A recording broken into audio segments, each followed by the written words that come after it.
Bismillahirrahmanirrahim. Assalamualaikum warahmatullahi wabarakatuh. Kami dari kelompok 19 ujian akhir praktikum fisiologi hewan akan mempresentasikan modul kami yang berjudul osmoregulasi hewan akuatik. Nah, kami beranggotakan 4 orang, di antaranya yang pertama, saya Muhammad Taufik Fauzi. Saya Saiful Alim Darwis. saya Siti Masruro. Dan saya Faizi Rahman. Di sini kami akan memaparkan hasil dari kerja kelompok kami mengenai modul osmoregulasi hewan akuatik.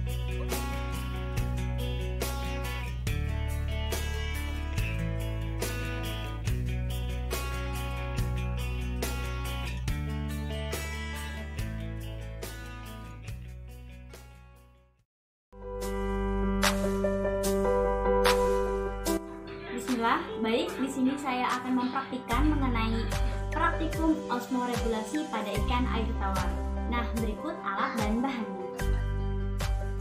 Adapun alat dan bahan yang digunakan dalam praktikum kali ini, yang pertama adalah 3 buah wadah, kemudian sebuah timbangan, kertas label, gelas ukur, dan juga garam, air, serta tentunya ikan mas. Sedangkan untuk langkah kerjanya, yang pertama adalah membuat larutan NaCl dengan menggunakan penghitungan molaritas. Kemudian NaCl dimasukkan ke dalam air dan dilarutkan hingga merata.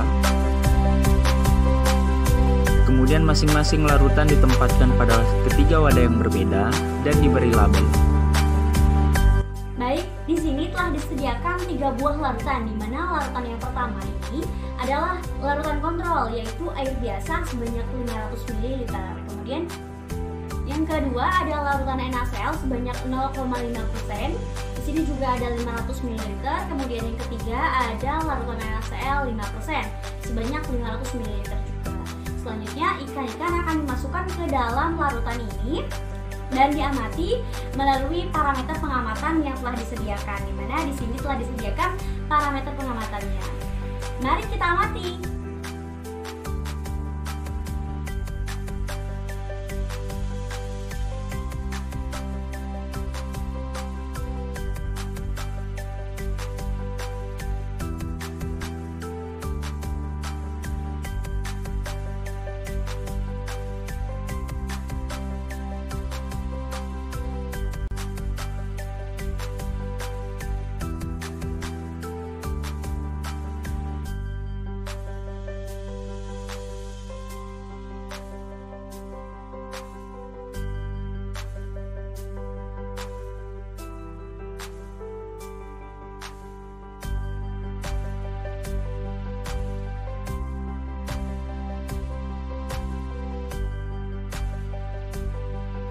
Nah, begitulah praktikum mengenai osmoregulasi pada hewan akuatik atau ikan air tawar.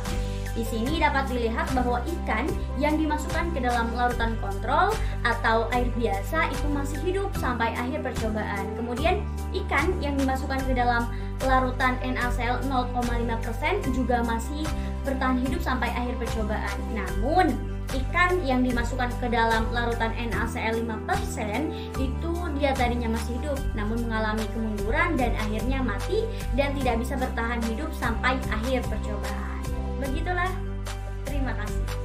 Nah, setelah video ditampilkan, maka kami mendapatkan hasil pengamatan yang sesuai yang tertera, yaitu sini ada 3 perlakuan, yaitu setelah 1 menit, setelah 15 menit, dan setelah perlakuan. Nah, setelah 1 menit itu yang kami dapat pada ikan yang berada di air kontrol dan 0,5% dan 5% NaCl itu ada normal, aktif, dan sangat aktif. Nah, pada gerakannya, sedangkan pada kondisi ekor yaitu kurang lebih normal semua, namun pada 5% NaCl itu sedikit jarang bergerak gitu ya. Nah, pada kondisi mata kontrol dan 0,5% itu normal, sedangkan pada ikan 5% NaCl pendarahan. Nah, untuk frekuensi buka tutup overkulumnya itu untuk kontrol dan 0,5% ikan membuka tutup overkulumnya normal yaitu 91 dan juga 93, sedangkan 5% NaCl yaitu 101. Nah, untuk pengeluaran sekret untuk air kontrol tidak ada kotoran, lendir ataupun urin. sedangkan untuk 0,5% itu mengeluarkan sedikit kotoran, dan untuk 5% NaCl itu mengeluarkan banyak kotoran. Baik, selanjutnya kondisi ikan setelah 15 menit. Masih sama, di situ ada 3 larutan, yaitu larutan kontrol, kemudian larutan NaCl 0,5% dan larutan NaCl 5%. Adapun parameter pengamatan yang pertama mengenai gerakan, pada larutan kontrol, ikannya ini bergerak dengan normal.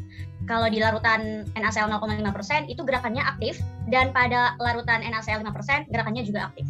Kemudian parameter yang kedua mengenai kondisi ekor, pada larutan kontrol dan larutan NaCl 0,5% itu kondisi ekornya normal, tidak terjadi pendarahan. Kemudian pada larutan NaCl 5%, kondisi ekor juga tetap normal, namun ada sedikit perbedaan, yaitu tidak terjadi pergerakan pada ekor ikan.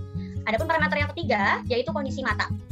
Pada ikan yang berada di larutan kontrol dan juga pada ikan yang berada di larutan NaCl 0,5%, itu kondisi matanya masih normal.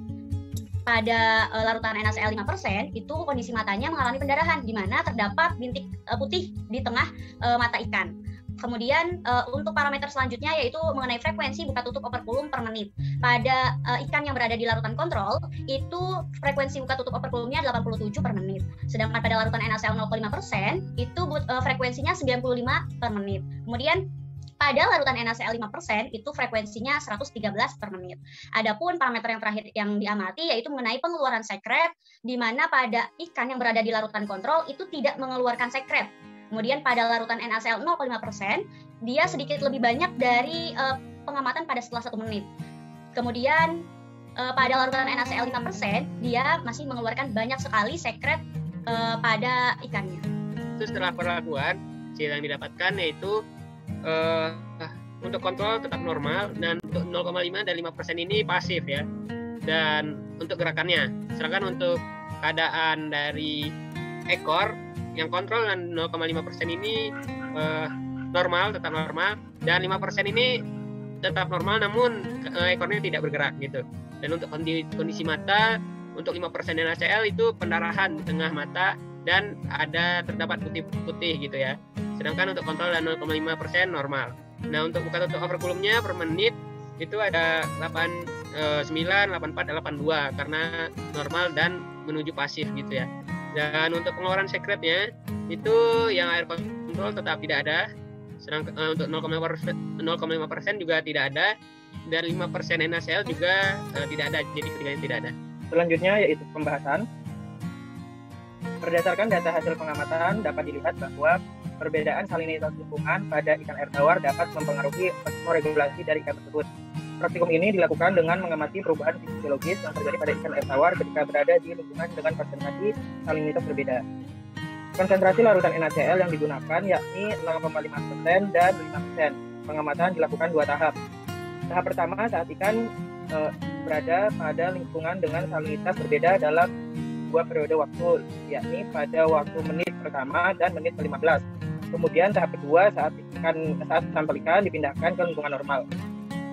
Sampel ikan yang diujikan masing-masing menunjukkan perubahan fisiologis ketika berada di lingkungan yang bersalinitas dibandingkan dengan ikan kontrol. Hal ini terjadi baik pada sampel ikan di lingkungan konsentrasi salinitas 0,5% maupun 5%. Sampel ikan yang digunakan pada konsentrasi salinitas 0,5% menunjukkan gerakan yang aktif pada periode waktu menit pertama. Adapun kondisi ekor dan matanya belum mengalami pendarahan. Frekuensi pembukaan operculumnya yakni 93 kali per menit. Perubahan lain yang dapat diamati yakni adanya pengeluaran sekret dalam jumlah sedikit.